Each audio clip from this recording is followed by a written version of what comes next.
अनि तपाईहरुको यो गियर छ नि हैन, यो गियर हल्ले हाने 5 नम्बरको एलएनकी लिनुस् हैन। एलएनकी भन्छ यसलाई। अहिले चाहिँ म यहाँ खोल्दै छु यसलाई। पहिला सुरुमा यसलाई खोलौँ है। मुझे पता है मेरी जिंदगी में अच्छा वक्त नहीं आने वाला, इसलिए मैं बुरे वक्त में ही खुश रहना सीख गया हूँ। तो hello guys, welcome back to another blog. अनि आजको ब्लगमा तपाईहरुलाई स्वागत छ। अनि जसले पनि हेर्नुहुन्छ, हेर्न त धेरैजनाले हेर्नुहुन्न हैन, त्यनी हेर्नु भएकोले लाइक शेयर सब्स्क्राइब गर्न नभुल्नु होला।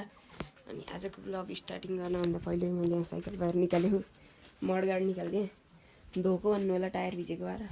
तर यहाँ च्यान धोको के अलिअलि यसो हैन, अलिअलि यसो च्यान च्यान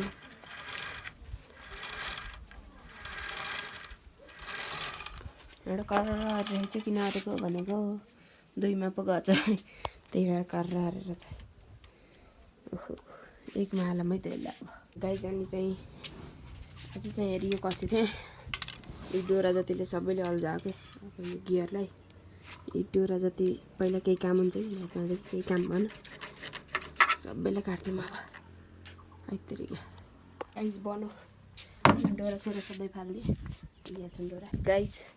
हामी चाहिँ हिँड्यो जोत्न, अब जाम जोत्न। यहाँको बाटो यस्तो हो क्या। अलि अघि ट्र्याक्टर लिएर गयो, अब फाली जाम जोत्न।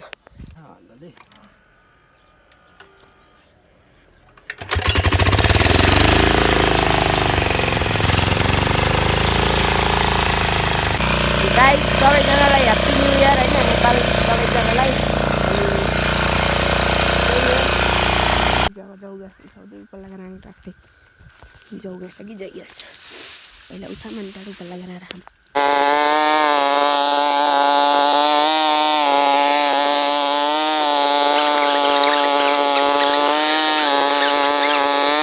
गाइज यति जोतेर सकिसक्यो उताको नि। यहाँ उपल्लो गऱ्यो थोरै जोतिहाल्थ्यो।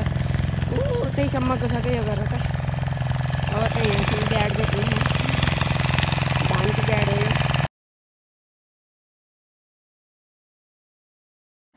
गाइज मैले चाहिँ साइकलभित्र ल्याएँ होइन। अनि तपाईहरुको यो गियर छ नि हैन, यो गियर हल्ले हाने 5 नम्बरको एलएनकी लिनुस् हैन। एलएनकी भन्छ यसलाई। अहिले चाहिँ म यहाँ खोल्दै छु यसलाई। पहिला सुरुमा यसलाई खोलौँ है।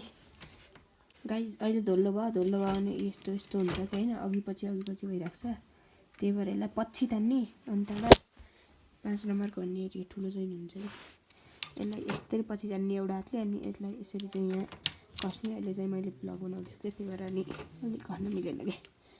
हेर्नुहोस् है, म कसरी देखाउँछु। यो च्यान अहिले यस्तो नि धुलो अब टाइट हुन्छ, हेर्नुहोस् है त्यो चारैतिरबाट। गाइज अहिले चाहिँ यो च्यान टाइट भयो क्या, हेर्नु न। यो अब अघि पछि जान्न, यो सिफ्टको यति मात्र जान्छ। पहिला त यो पनि जान्थ्यो नि यसरी अघि पछि। यहाँबाट कस्तिएपछि होइन, च्यान थिम्को यता गियर थिम्को यो कस्तिएपछि। अनि यो तार चाहिँ यतातिर छोइयो भने चाहिँ यो जान सक्छ, तार खुइलिन सक्छ होइन। त्यो तारलाई थोरै यतितिर राख्नुहोस्। यहाँ थिम्दा अझै नि मेरो बिग्रियो कि, यहाँ थिम्दा यति भाँचियो चाहिँ, यहाँ थिम्दा होइन यो नट भाँचियो, त्यही भएर यस्तो भयो कि। हिजो चाहिँ गाइज मैले कान्छी हुँदा पुरै काटेँ होइन, यहाँबाट यस्तो भयो। यहाँ मैले धान्नलाई यसरी नै हजुरले बनाउन सक्नुहुन्छ है गाइज। अनि आजबाट चाहिँ गाइज साइकल नचलाउने सोच छ क्या मेरो।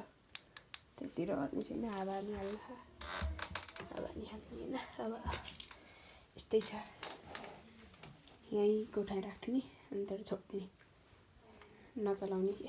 अब रहर नि पुगिसक्यो अब गाइज। यो चाहिँ सबै जलाउने हो उतैसम्म। यहाँ चाहिँ आगो लाग्दा थियो, नभसम्भव यत्रो पुरै जलाउँछ।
गाइज आजको ब्लगमा यति नै अनि thank you for watching like subscribe share गर्न नभुल्नु होला अनि सबैजनालाई ह्याप्पी न्यू इयर दुध खाँदै आजको ब्लग यहीँ एन्ड गर्न चाहन्छु